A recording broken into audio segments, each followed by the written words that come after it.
Lord mga igsoon. Let's treasure the church as God treasure it. Because the church is according to God's plan. And Christ died for it. And the Spirit is transforming. Lord Jesus, and we should consecrate ourselves to Christ and the church.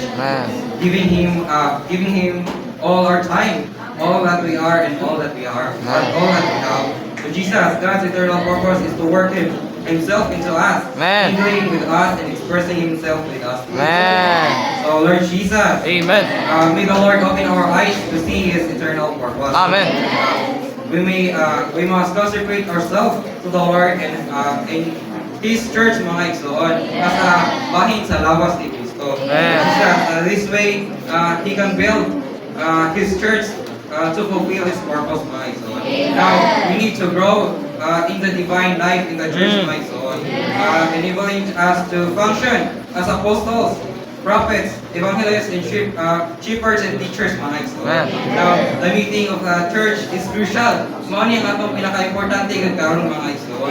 Now without them mga igsoon, there's no practical expression of the church mga igsoon. So unsa day ka-importante day ang mga panagkatigom mga igsoon. Now in the Lord speaking speaking is restricted. Kung ang iglesia day may sumba walay mga pagalagkatigom, walay panagkatigom, dili tayo maparehag ang si Kristo dinhi nato may. Dapat may son let's give ourselves to the Lord, attending every meeting and functioning as priests in the one priesthood. So kinahanglan ta may son nga mo-attend gyud ang every meeting. Kay mo man ni akong panagkayusa o pagpadayag ang Kristo may igsoon.